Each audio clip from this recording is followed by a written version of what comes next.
বন্ধুরা, welcome to my channel শ্রেষ্ঠাস কিচেনে। হ্যাঁ, আজকে আমার বার্থডে, তো মা বলেছে নিজের কেক নিজে বানিয়ে নে, সোজা কথা। তো তাই আমি বানিয়ে নিয়েছিলাম এইরকম একটা রেসিপি। তার জন্য প্রথমেই একটা গোটা গাছ পাকা আম নিয়ে নিয়েছিলাম। হ্যাঁ, গাছ পাকা বলছি এই কারণের জন্যই যে গাছ পাকা আমের টেস্টই আলাদা হয়। তারপর সেটাকে মিক্সির মধ্যে দিয়ে খুব সুন্দর করে পিউরি করে নিয়েছিলাম। যেগুলো বাজারে কার্বাইড দিয়ে পাকানো আম পাওয়া যায় তার থেকে গাছ পাকা আম 1000 গুণে টেস্ট বেটার হয়। এবার তার মধ্যে দিয়ে দিচ্ছি কিছুটা পরিমাণ চিজ ক্রিম। হ্যাঁ, এটা একদম হোমমেড পদ্ধতিতে তৈরি করা ক্রিম চিজ। আর এর সাথে দিয়ে দিচ্ছি কনডেন্স মিল্ক, এটাও কিন্তু বাড়িতে তৈরি করা। এবার দিয়ে দিচ্ছি এলাচ, 3 থেকে 4টে মতো এলাচ। এবার দেখতেই পাচ্ছ পেস্ট করে নেওয়ার পর কত সুন্দর ঘন একটা ক্রিম তৈরি হয়ে গেছে। এটাই আমাদের আইসক্রিমের কিন্তু মেন জিনিস। এবার একটুখানি কালার আনার জন্য দিয়ে দিচ্ছি কেশর দুধ। দুধের মধ্যে কিছুটা পরিমাণ কেশর ভিজিয়ে রাখলে খানিকক্ষণ পরে এইরকম সুন্দর একটা কালার চলে আসবে। সেটা দেওয়ার পর আরেকবার মিক্সিতে ঘুরিয়ে নিয়েছি। ঘুরিয়ে নেওয়ার পর এই যে দেখতেই পাচ্ছ স্মুথ একটা ক্রিম ভাব চলে এসেছে। এটাই আমাদের আইসক্রিম।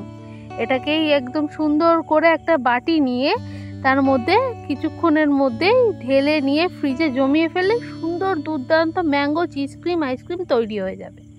2 মিনিটের মধ্যে এত সুন্দর আইসক্রিম তুমি ভাবতেও পারবে না, এত সুন্দর টেস্ট। আর এর মধ্যে কোনো আর্টিফিশিয়াল সুগার কালার কিচ্ছু নেই। তো সুতরাং এটা হেলদিও বটে, আর তার সাথে সুন্দর ঠান্ডা ঠান্ডা এই গরমে দারুণ সুন্দর একটা আইসক্রিম রেসিপি। এই যে দেখতেই পাচ্ছ জমে গেছে, জমে যাওয়ার পর ঠিক এই রকম হয়েছে। এই যে কালো মতো দানাটা দেখা যাচ্ছে, এটা কিন্তু হচ্ছে এলাচের দানা। এলাচটা যখন ব্লেন্ড করছিলাম তখন কোনো কারণে এই দানাটা রয়ে গেছে, তোমরা কিন্তু অন্য কিছু ভেবো না। এবার এই আইসক্রিমটাকে খুব সুন্দর করে চপ ম্যাঙ্গো দিয়ে সাজিয়ে নিলেই কিন্তু আমাদের আজকে চিজ ক্রিম আইসক্রিম রেডি হয়ে গেছে। হ্যাঁ, এটা গরমেতে দারুণ সুন্দর খেতে লাগে। বাইরের আর্টিফিশিয়াল কালার দিয়ে বা জিনিস দিয়ে তৈরি আইসক্রিমের থেকে 1000 গুণে টেস্ট বেটার। আর এত সুন্দর চপ ম্যাঙ্গো দিয়ে আইসক্রিমটা খেতে জাস্ট দারুণ লেগেছিল। এরপর সাজানোর জন্য দিয়ে দেবো কিছুটা পেস্তা বাদাম। এটা অপশনাল, দিতেও পারো নাও পারো।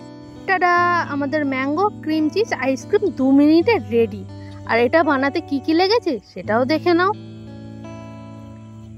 আর আমার আজকের ভিডিওটা যদি তোমাদের ভালো লেগে থাকে তাহলে অবশ্যই লাইক শেয়ার সাবস্ক্রাইব করে পাশে থাকবেন। Thank you.